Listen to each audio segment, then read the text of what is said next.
started. Thank you all for joining our panel today. We're going to be talking about business continuity plans and remote supervision. We're just so excited to see everyone. We're so happy to be back in person, so thank you for joining us. My name is Karen Aspinall. For those of you who don't know me, I'm a partner at the law firm of practice. I'm also the chair of the Financial Services Group. Please join me in welcoming my esteemed panelists. To my far left is Jyoti Senwan. She is a senior compliance manager at Siegel, Bryant & Hamill. And immediately to my left is Larry Nakamura, and he is a vice president and head of U.S. Wealth Compliance at CI Financial. Before we get started, let me take care of the business du jour. I'm sure everyone's interested in the CLE code. This session is eligible for CLE credit. The first code word is sharp, like sharp pencil, and then we will give out the second code towards the end of the program. Before we get started, we just wanted to get a sense of the size of the managers that we have in the room. Who would consider themselves as working for a small organization? How about medium? And large? Okay, great. So we're pretty dispersed. Great. In terms of who's in the room, which is great. You know, the idea here is everyone's business continuity plan is different, and obviously everyone has had different experiences throughout the pandemic.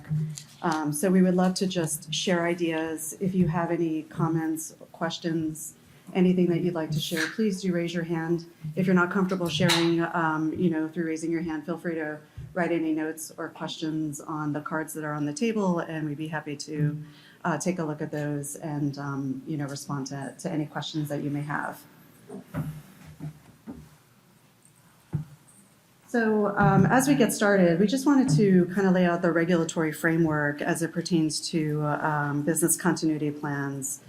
The SEC first recognized the concept all the way back in 2004 when it adopted the compliance program rule. I'm sure everyone here is very well versed, but just to reiterate, 20647, in the release, the SEC specifically called out business continuity programs as part of an advisor's fiduciary obligations under the rule, which is, as you all know, advisors must adopt compliance policies and procedures reasonably designed to prevent violations of the Advisors Act. And so as part of that, in that release, they did include a footnote that talked about an advisor's fiduciary obligation, which includes the obligation to take steps to protect client assets from being placed at risk as a result of the advisor's inability to provide advisory services in the event of a natural disaster. Fast forward to 2016, the SEC actually proposed a rule relating to business continuity plans, which contained a number of additional elements, kind of what we're seeing in other areas of rulemaking, such as cybersecurity, which, there was obviously a panel on that yesterday. We're not going to get into that here, but that 2016 rule was never finalized. In addition to that, the SEC has also issued numerous risk alerts in this area. So there really is quite a bit of guidance. One that I would note and point you to is a risk alert that was put out in 2013 relating to Hurricane Sandy, right? A more isolated event than what we have with COVID, of course. But again, I think the principles are the same, and it did provide a lot of good guidance for people in terms of the SEC's observations in the work that they did around that particular event. In the beginning of the pandemic, obviously this is something we've never seen before, an event so large, so widespread among the industry, among every industry participants. At the beginning of the pandemic, before I was in my current role, I actually was in-house. So I do, and I was in-house at the time the pandemic started. So I do also have a lot of experience actually, dealing with the very real issues that you all continue to deal with. But at the time, the SEC, and this was also brought up on the exams panel yesterday, at the time they were definitely reaching out to firms, trying to understand what those issues were, which I think really showed the very collaborative side of the SEC and wanting to understand where those challenges were, where were the points of stress that people were concerned about, such as, can we make our filings on time? What do we have to do with, checks that might come in the mail and, some people aren't in the office? or in-person board meetings. And the SEC provided a lot of very helpful relief. There's a whole, at this point, webpage that's dedicated to all the various forms of relief that the SEC issued through their work in reaching out to industry participants and trying to be very helpful. And that was also extended through exams. They talked a little bit about it yesterday on the exams panel, just being more, I would say, respectful of the fact that firms were dealing with such, tremendous challenges, and they didn't necessarily want to take away from firm resources in dealing with, obviously, the very important issues of running the business. But, at the same time, obviously, they're still doing their important work of running exams, but they were certainly more lenient at the time in allowing people more time, be it with filings, allowing people to have certain delays where needed, and then also, in terms of if you were involved in exams or other matters, investigations, they definitely, it was in my experience that they were very understanding and wanting to work with people so that they weren't overly stressed and pulled in too many different directions. Other regulators were also very helpful, at the beginning of the pandemic. For those of you for those firms who are CPOs or CTAs, the NFA also got into the action and had provided some relief, particularly with regard to remote workforce, ensuring that firms didn't have to be concerned about reporting, people's home offices as branch offices and having to have those extra layers of supervision. Obviously, supervision is still quite important, and we'll get into that. But making sure that firms did not have to worry about designating those particular locations as branch offices as far as their filings. Fast forward, the SEC, as part of all of the work that they did in reaching out to market participants, understanding where their stress points were, issued a risk alert in 2020 that summarized, much of what their observations were as a result of, the pandemic and what they had observed with broker-dealers, investment advisors, and funds. They had identified, and we're not going to go through all of them in the materials that go along with the panel. You'll see that a lot of this is summarized for you. But in particular, the SEC focused on 6 areas, one of which, of course, was protection of investor assets, which would include, the checks in the mail situation, supervision of personnel, very important, conflicts associated with fees and expenses, or fees and financial transactions, wanting to ensure that folks weren't, in some way feeling pressure or to have to make up on lost revenue, or, maybe feeling some pressure to, perhaps push the envelope in certain ways that wouldn't be appropriate. Investment fraud, right? A lot of, various investment fraud schemes. I think we've seen some enforcement activity in those areas. So just wanting to make sure people were mindful of, being particularly cautious of investment fraud. Of course, business continuity plans and the ability to operate critical business functions during, the emergency event, which, 2 years later, we're still talking about this. And given all of the people in the room, it's still top of mind and very important. People are still dealing with it. And then, of course, the protection of sensitive information. And we'll talk about these subjects in a little bit more detail. And then finally, FINRA also issued a very helpful risk alert. Again, it wasn't a risk alert, it was just a regulatory notice, 2016, which also provided a lot of very helpful guidance regarding supervision in particular. All of that is also summarized in the materials, so we want to get into some of the more helpful content here. So turning to you, Larry, as a practitioner and a compliance professional running a compliance program, how did you frame all of the various, guidance, and how did you think about that as you were, going into the pandemic and seeking to, implement your BCP and giving consideration to all of those regulatory factors? Yeah, so I took kind of 2 different views. One from the perspective of the regulators and what I believe was expected based on what was published at the time. And to me, from a regulatory perspective, it's about disruptions to the business, providing the ability to provide services and continue to provide services to your client, ensuring that your systems are designed in a way to effectively do that, right? Loss of data, obviously, is another area that the regulatory landscape and commission and FINRA are concerned about. And then the last one is harm to clients. We talked about the fraud and so forth. But that's from the regulatory lens. From the operating side of the business, right? The business has, from my perspective, the BCP should be designed to plan, educate, respond, and recover. Those four simple things, right, in simple forms. They're not very simple because they're very complex as you dive into each of those sections. But I think the primary objectives of the purpose of those plans, right, are really to, again, circling back to the regulatory side, is to serve the clients, right, to ensure that your clients are protected and services continue on without disruption or as minimal disruption as possible. In my mind, from the operating side, employee safety is another perspective that I think the regulatory side doesn't always capture, right? So we want to make sure our employees are taken care of and they're safe. They can operate effectively under a pandemic or in any disaster recovery. And then the final one is, critical functions of our business.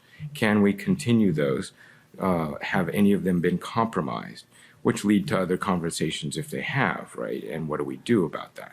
So I think from my perspective, those are the areas we ought to be focused on, both regulatory lens and also the operating lens, right, from the business perspective. And at the end of the day, what are we trying to achieve here with the business continuity? We are assessing risks that may be germane to either our business or our location. They could be man-made disasters. They could be natural disasters, right? They could be pandemics like the one we're living through right now.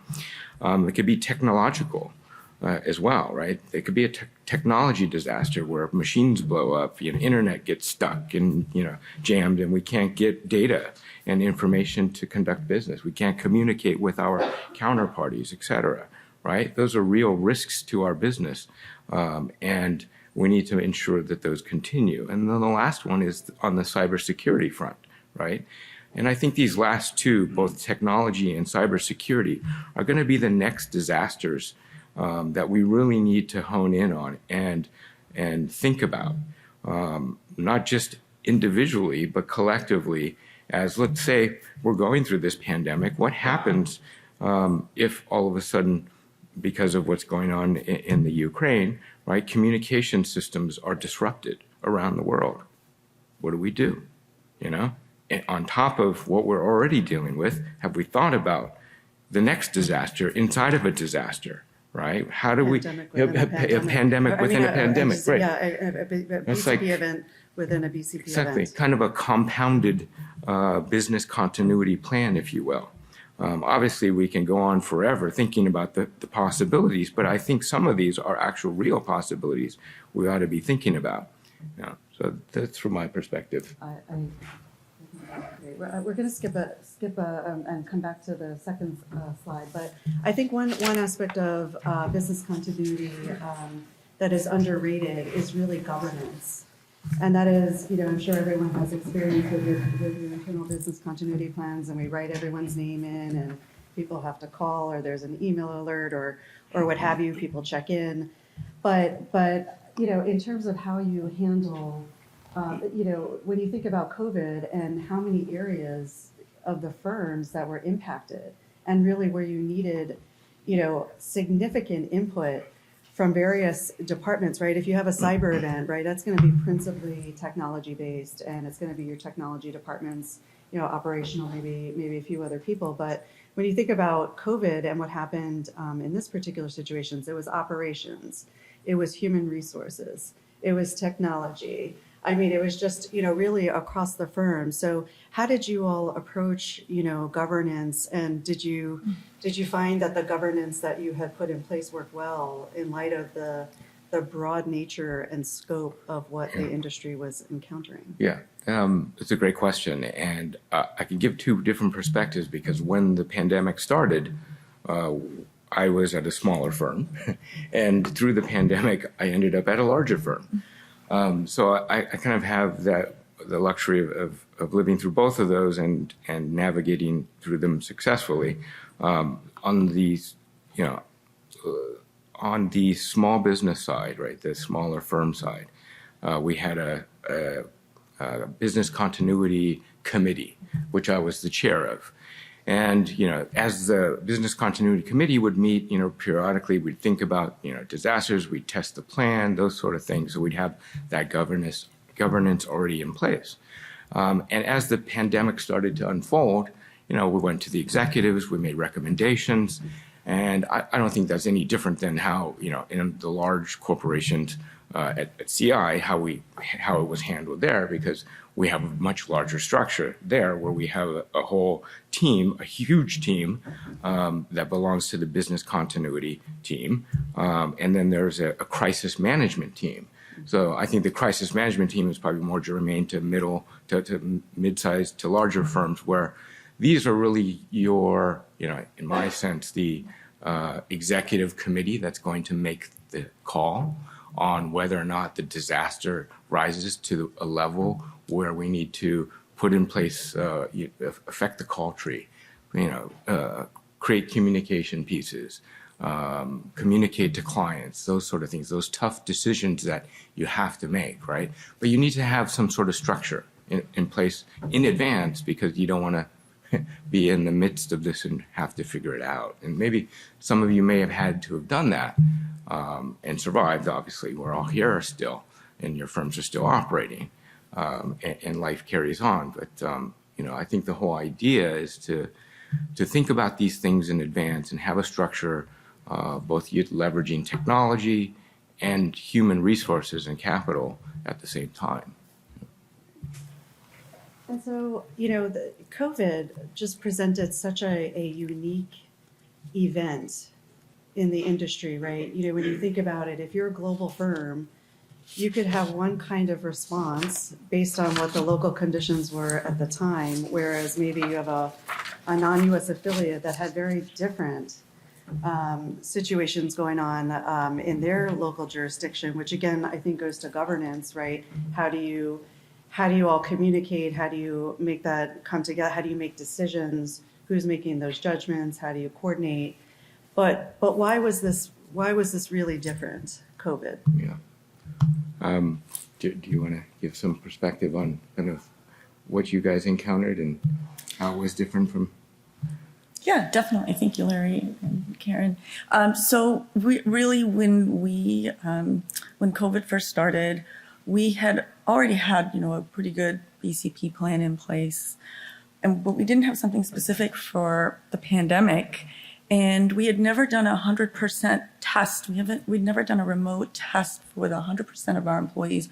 All of our tests had been specialized in certain key functions. And I think, like many firms, that's how you had your BCP plan set up, and that's how you had your testing. You identified your key operations, what you need to continue with the business, and then that's what you made sure that you tested on a regular basis, and took the time to really develop those plans out. So when we started to learn about how COVID was a real risk, we decided as a firm that we would go ahead and do a 100% employee test one day, that we were all going to work from home. And we had this all employee meeting on a Monday evening. And then that Tuesday, we were all going to work from home. And what ended up happening was we worked from home, and we never came back for 2 years. So it was like this test became a live test. And I think many firms were in that situation where never really intended to be gone for that long. And so we really had a BCP event that was a live BCP event. We're still in that remote environment, and we will be going back into the office in a hybrid work environment in about a month, but we're still operating under our BCP plan. So I think that combined with the fact that many other firms, every other firm was dealing with the same issue, was really, really it's just unprecedented. And I mean, those were the types of words that were being thrown around at the time, and we all felt it. And it was just definitely a big adjustment. But I think having gone through that and still going through that, I think that there's a lot of lessons, which we hope to cover here, that we can learn, that we can take away to prepare for the next potential event. Yeah, and I think what was so challenging about the COVID pandemic was just that it affected every firm, including service providers globally, right? You know, we ordinarily think of a BCP type event and we think, oh, we have a backup site or we have another office that can conduct trading. We have affiliates that are in different locations, right? When we think of prior events, right, they were regional, be it weather or something that was specific to a particular firm, right? Maybe a power outage or something that was really localized. But in this case, it was everybody. And so that I think is what just contributed and really exacerbated, you know, this notion of, you know, not only do we have to worry about ourselves, but we have to worry about everybody else. And just all of the challenges that came along with that. You know, I was working at a very large firm at the time. And, you know, for example, you know, did everyone have laptops at home? And even if they had their own computer equipment, you know, many people were dealing with their children being home and having to do remote learning. And so that then, you know, then they didn't, you know, in their mind, you know, they didn't have access really to, you know, they were really conflicted because they were like, well, my children, you know, are using you know, our home computer equipment. And so, you know, people really had to turn on a dime and really start figuring out, okay, equipment, what do people have? What do people need? And we never really thought about that before because we never expected to have something that was so wide scale. So I think that really brings us into some of the, you know, the implementation challenges. And I think, you know, also, you know, another, you know, just going to the equipment is it really, you know, I think a lot of this came down to technology. And I think people really recognized the importance of technology. But with, you know, with the benefits come the perils, right? That all the worries about, you know, cyber or confidentiality or those sorts of things. What other challenges, you know, did you all face, and how did you address those challenges, you know, as you were working through, you know, the beginning of the pandemic and as you went on in the pandemic? Absolutely. So, you know, as I started out saying that when I started in the pandemic, it was with a smaller firm. And, you know, we were faced with the challenge of, well, we can't have folks in the office because we want to protect our employees, make sure to prevent the transmission and spread of this disease. So we made a decision to, and I happened to volunteer my garage as the new mailroom. So we had a service come in and diverted all of the, you know, every morning that this person would go to the post office, pick up the mail, physically bring it to my garage, and we would process it. I'd scan it, send it off, distribute it throughout the organization, and checks included on all that stuff. And, you know, because back in the office, I was partially responsible for that. But as, you know, a month went by, I started to think about this, and I'm like, wait a minute, what happens if something happens to me, right? This is not a great disaster recovery plan, right? So we quickly pushed it back to the office, got a small group of us in the office, spread ourselves out, and resumed operation once it was safe to kind of do so. So I think if anything, what COVID-19 and the pandemic taught us is that you need to be flexible in applying whatever your plans are or whatever your BCP says you're supposed to do. I mean, that's, you know, and you just have to be flexible enough to turn on a dime if needed, right? And obviously you can't think of all the potential possible scenarios, but you know, that is kind of, to me, one thing that really tested our business continuity plan. As good as it was, it didn't think about everything, and you can never, you know, identify every little thing. But you want to make sure that you have the communication and the, you know, the right folks in the right places to make those calls and decisions quickly without delay. Because if we had delayed, you know, it causes complications. Our biggest goal was to ensure that the clients never felt that our service level decreased. We wanted our service level to remain exactly as it was prior to the pandemic. So high touch, lots of communications. The Business Continuity Committee and the Executive Committee would meet regularly on a weekly basis.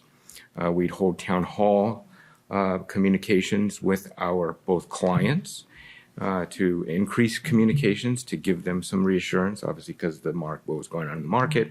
But more importantly, we wanted to send a signal to our clients that, we're thinking about these things, we're working through the issues. And then internally with our employees, we want to make sure that the employees had the tools, the equipment, things necessary that would allow them to continue business as usual. And we did have challenges. There were some, obviously, you mentioned the work, home life balance with children and all of that. Getting equipment to those folks was sometimes challenging. Our shop happened to have the foresight or luck, whichever one you want to call it, to have everybody on a Surface device, right? So the whole firm had originally implemented this architecture that allowed us to, on a dime, send everybody home with their Surface devices, train them within 24 hours on how to get into the VPN, and if they had any challenges, we'd work with IT to solve those issues. Which was very effective. In hindsight, it was brilliant. But I think they didn't necessarily do it for that specific purpose, but it worked out brilliantly. But other firms, had challenges getting equipment or laptops to their employees. When the pandemic started, we did not have firm issued laptops to everyone, and so there was an expectation that you would use your own personal laptop, like many firms. And then if you didn't have a laptop, or if you were in a situation where, you did have competing priorities for the equipment that you did have at home, then we did make arrangements to have it shipped out. Then you had the other issue of you didn't have your IT professionals sitting next to you hooking your laptop up. And so now you're taking non-IT professionals and you're trying over the phone to show them, this is what the router looks like. And this is where you plug it in the router. And how come my mouse is not working? We also did make efforts to get the appropriate equipment out to those individuals who needed it. For example, for our traders who needed to have multiple monitors, we did have multiple monitors for those individuals who needed to have different accommodations. We worked with them individually. So wherever possible, we did utilize employees' own equipment. But if we needed a second monitor or any of those types of equipment, we made sure to work with our employees to do that. The goal being to get them up to 100% productivity. At the beginning of the pandemic, we acknowledged that we might not be at 100% productivity, especially right at the very beginning. And that was our goal, was to work to that point. Throughout, at some point in the middle of the pandemic, we did move to firm-issued Surfaces so that all of us were now able to do that remote environment. That's allowing us for some flexibility.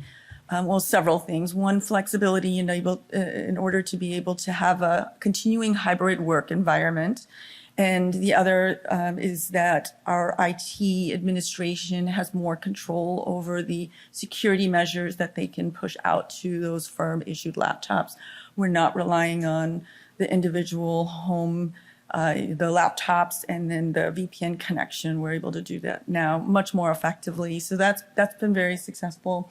And it certainly was accelerated. I think we were moving in that direction, but the pandemic just accelerated that. Pushed everybody over the edge on that, absolutely. One final thought on the pandemic, was the fact and how it was different. You asked. I think the human resource element of this pandemic, and how it kind of overlaps with compliance issues, right? Legal and compliance issues, was, from my perspective, very interesting and at times very challenging, because you had different views of folks. This is, prior to having a vaccine available, right? Early on in the pandemic, some folks were like, no, I don't care, I want to go into the office. So I said, well, we can't allow you to do that. It just wasn't prudent, wasn't the smart thing to do. And what was our stance? What was our, as a company, from the executive management down, how did we feel about returning to office? When would we do that? There was a lot of questions about this. And then there's if we allow somebody to go in the office and we don't take the right steps to, create effective distance between employees and don't allow them to go into the social hub and into the refrigerator where, at that time, everybody thought you had to wipe everything down every 5 minutes to be safe from this thing, right? And it comes out, oh, well, it's airborne. Okay, great. Just spent a ton of money on these wipes that we didn't need. And we probably still have a gang of them in the storage room, right? So it was very challenging from that perspective. And, we had to work through those issues. And eventually, we came up with what we thought were solid plans and phases to let folks come back to the office. And some of you may be struggling with this right now. I don't know, just by show of hands, how many folks are actually back in the office? Like 100%? Okay, great. How many of you are thinking about it still? Yeah, so that's, I think that's what's been different about this. I mean, if, there was a fire burning, the building burned down, well, hopefully why no one was in it. Okay, that's that, right? And then maybe you can have an alternative site for folks to go to, but this was not that, right? This was something no one expected. And for folks who, or firms who allowed, a certain amount of their staff to come into the office, it did create this very interesting issue around HR and just communication. And what's the right level of communication? If someone was exposed, do you have to tell other people? Is it just exposure? If they went away, did they have to quarantine? Just trying to come up with these sorts of policies that no one really had ever thought about before. And then do you tell folks that were around them if someone got COVID? It was just very difficult to manage because obviously the guidance, particularly at the beginning of the pandemic, was not very certain. It was changing very rapidly. And it also varied from place to place. It varied within the United States. It varied outside of the United States. And so it became very difficult from an HR perspective to kind of come up with just what is that right level of communication? When are you perhaps getting into people's, personal privacy issues? So that was just also a very challenging situation. But at my old firm, one of the things, that was a concern was just being able to maintain continuity of trading. And so one of the things that my former firm had done was we had a local disaster site. And so what we did was we split the trade floor. And so just in case, because we didn't want a big contagion if someone or several people had gotten ill and were in the office and then, had infected a bunch of other people, you just didn't know at the time what that could look like. Could everyone then get wiped out and be homesick and terribly ill? And then, we thought as a fiduciary matter, it would be better to at least separate the trading personnel so that we would have that continuity. And that if there were certain people who got ill, that we would still be able to continue our operations while still, of course, having people be able to recover from any health issues that they might have. So the other aspect of the panel really is about remote supervision, and obviously as investment advisors, funds, we have this very important role and as compliance professionals, and that is to supervise our employees and make sure they're following policies and procedures, that they're conducting themselves in a way that is in line with the firm's, policies, the tone at the top. And that obviously becomes much more difficult when everyone is working from home. You don't really have those lines into, just walking by someone's desk or what have you. So how did you all approach, now that everyone is dispersed, you don't really know what people are up to, you can't just go by and say hello or hear what people, that's always, I think, an effective means of just finding out things that are going on is just, sometimes it's the random conversations you have in the hallway. Right. So how did you all really keep your finger on the pulse of what was going on, making sure that your policies were still being enforced? And not only that, right, this pandemic has gone on for so long, people were hired in the midst of pandemics, and they never came into the office. They never met their colleagues. They never really got that in-person training, never really didn't have a chance to really appreciate the culture. Yeah.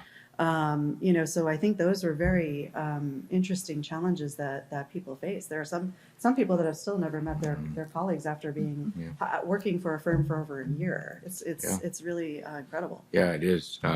So, going from having 35, 40 offices to having 800, overnight, is a big challenge to all of us, or, and for smaller firms too. If you've got, a dozen employees, what do you do? How do you have the resources and extra time to go and check on them? So how we dealt with it was kind of I look at it from three different perspectives of what would you do if they were in the office, right? How do you normally supervise your folks, right? Well, there's three ways I think about it, right? One is use technology, right? Leverage the technology that you already have in place, such as email surveillance, communications archives, those sort of things. To educate folks on what they should be doing or shouldn't be doing, or what your policy is. For example, we pushed out a acceptable use policy of both equipment, of our equipment, and also limitations to the equipment that they could use within their homes, such as printers or other devices that weren't approved. Drawing those lines and limitations and making sure those policies are enforced. And you can use technology to enforce that, but if you don't have the resources to do that, periodic checks and checking in with employees, education again, it would help that. And then the last one is, we used to be kind of the cop on the beat. You walk around the office, water cooler talk, conversations in the hall are how, I think as compliance professionals, we gather a lot of intel that way. It's like, oh, I overheard this person talking about that.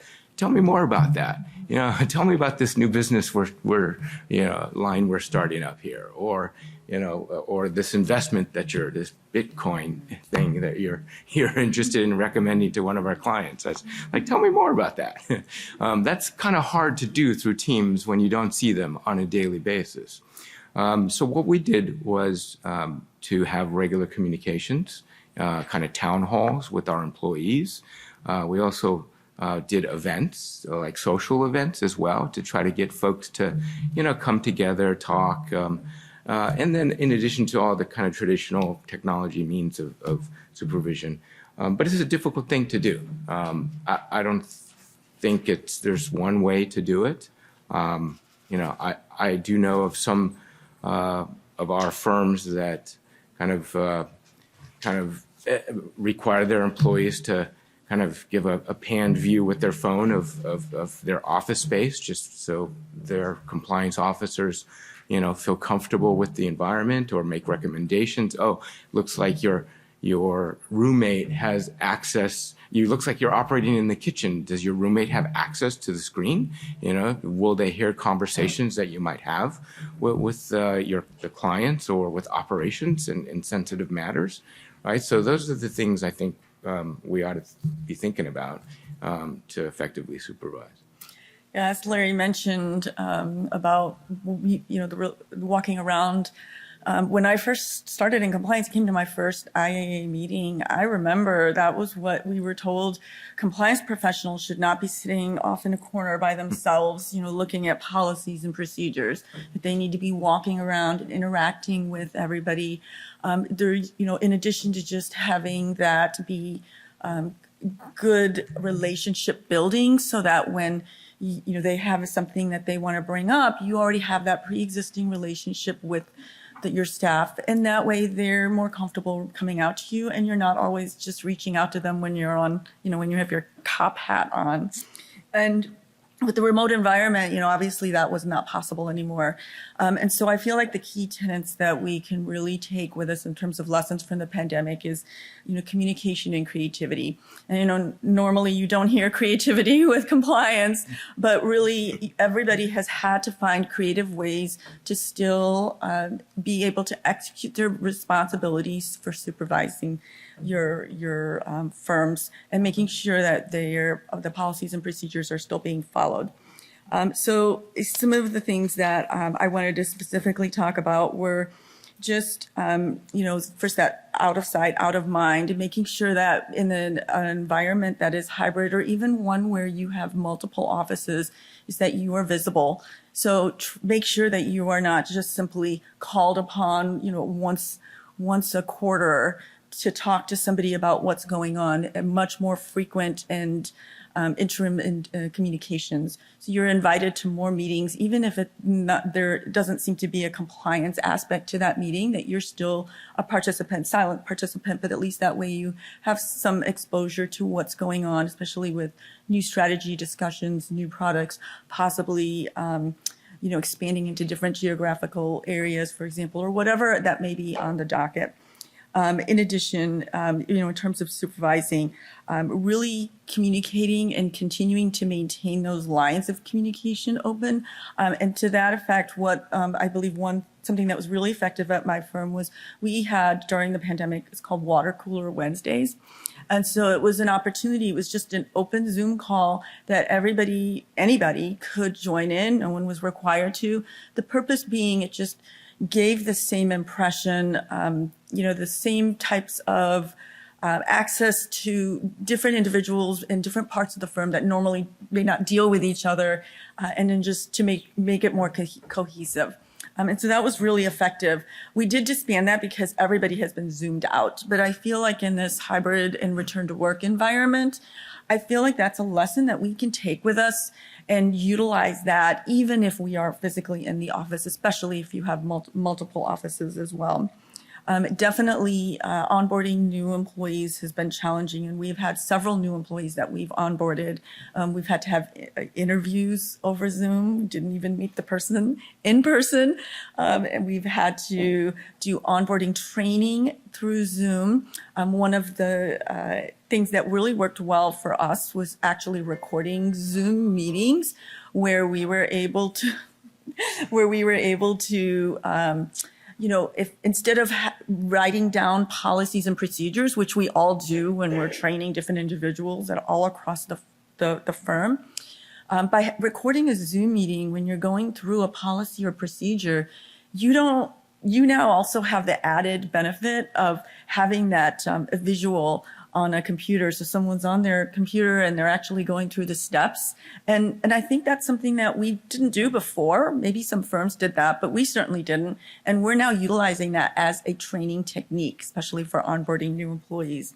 In addition, we are doing more town hall meetings, many more touch points. Whereas before we might have had a meeting in person, once or twice a year, and then smaller groups would connect, but now we do many more connections, as a firm. For electronic communications, that's been a really big area of challenges with supervision. So with the increase of using mobile devices, for example, are you definitely paying attention to those emails that are coming across? So it's a little bit hard on a small screen, with your phone, to always look for potential cybersecurity issues and phishing. We also made sure that we increased our phishing exercises as well. And then, regarding things like trading, we really started to rely on our controls that were built into our system. And those are the areas that we really focused on. And just from a regulatory perspective, I would mention in terms of using mobile devices and other technological devices that perhaps were not firm issued. I would be remiss if I didn't mention the JP Morgan case where, they just unfortunately were hit with a very large fine by both the SEC and I think it was the CFTC.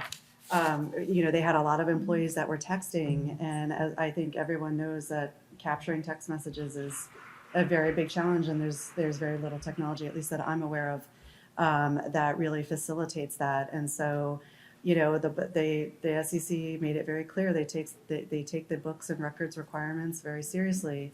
And I know of a few firms that, as a result of that, because it's, everyone faces the same issue. How do you make sure people aren't doing those sorts of things? All you can do is try and train, but if those records are in those locations, the SEC is going to expect you to have them. So I do know some firms that have changed for example, their email lexicon searches, for trying to add some search terms that have led them to additional, or finding out people like, I'll text you, or did you see my text, or, those sorts of things that have helped them to identify people that perhaps have been using alternative mediums that were not within the acceptable use policies. In which case, then it's great. Then you identify it, and then and even though you can't capture necessarily everything, you can get those sorts of texts. But at the same time, it gives you those education opportunities, and at least shows the effectiveness of your compliance program, that you're really trying to find these areas and identify them.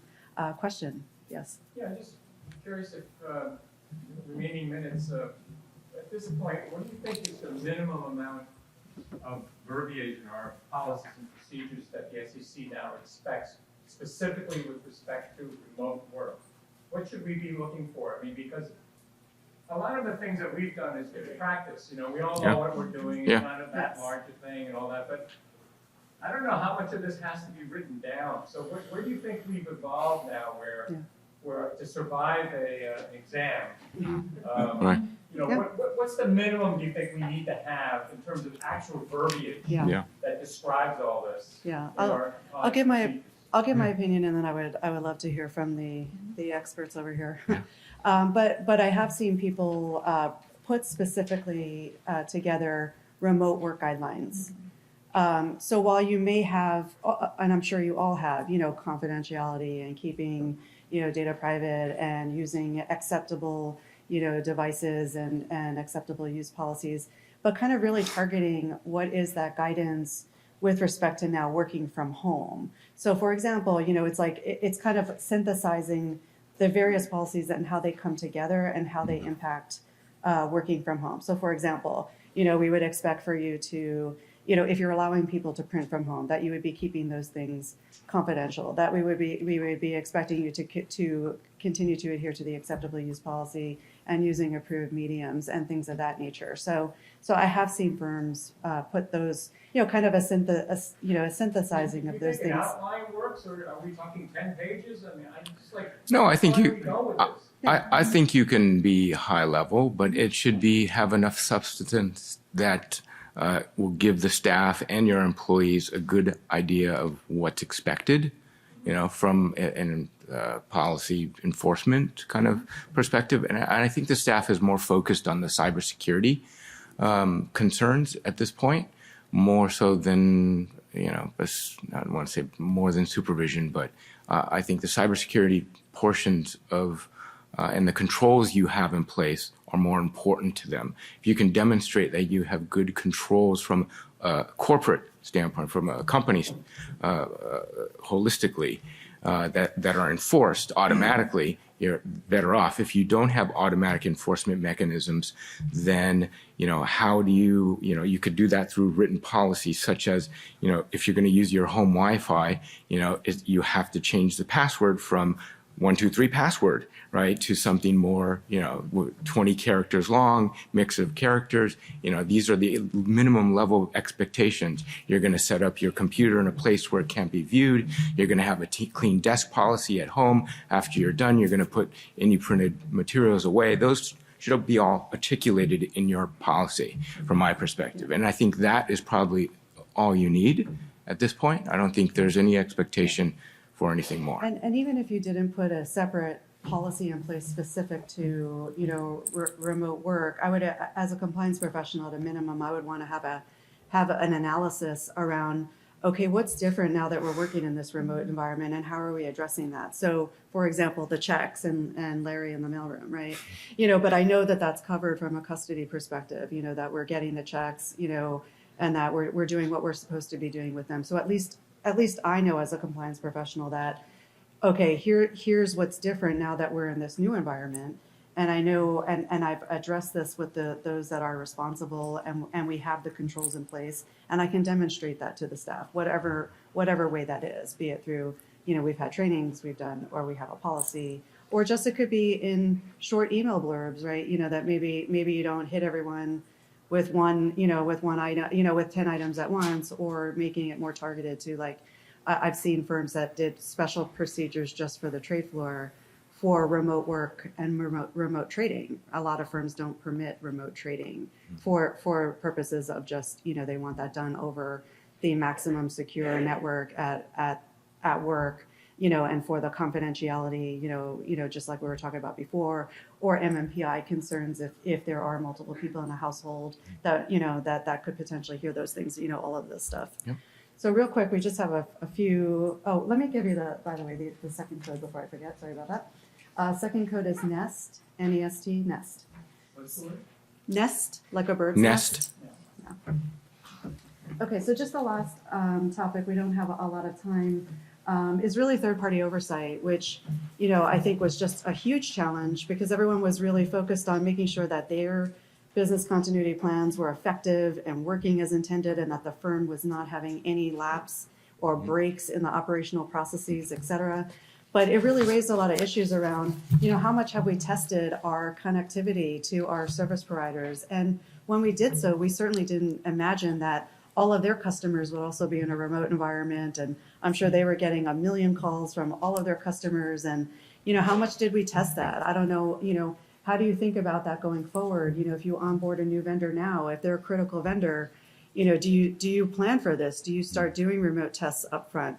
Do you really, have those days? Do you plan for, redundancies? If you have multiple pricing vendors, maybe you use multiple pricing vendors for different asset classes. Do you maybe have a backup just in case like one of them, goes down, or there's some kind of issue that they weren't as resilient in a pandemic or another BCP event, and, making sure that those connections are there and established. So I think a lot of people are really going to be focusing on those relationships, particularly the ones that are so critical to your business, in order for you to be, we all firms have vendors in some way, shape, or form. And so I think a lot of people are going to be focusing on that going forward, and how they really view those relationships. How much testing do you do versus accepting a SOC 1 report and just saying, okay, yeah, we had a good conversation. They seem to be in shape. They haven't had any breaches. No, but what if something comes up in the future? What's the next event? And how are we going to make sure that you're connected and you continue to get that continuity of services so that you don't have any problems with your clients or being able to perform your functions? Do you guys have anything quickly to Well, add? I would just add to that, I would take the lessons that you learned with your own firm and apply them to your vendors.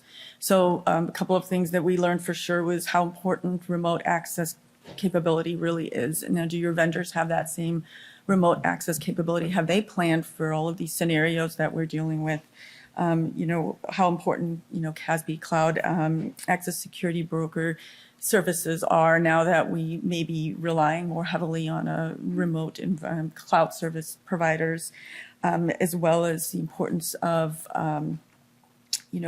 end-to-end access points. So those are the types of questions that we learned as we were going through our BCP that we're now turning around and applying to our third-party vendors and making sure that we're asking those questions as well. I'll add one last point that all of you should be asking of your vendors, especially the critical ones, is to ask them about their breach notification policies and or disruption policies, right? And if your contracts are in renewal, I would also negotiate a mandated 48-hour notification of any event significant.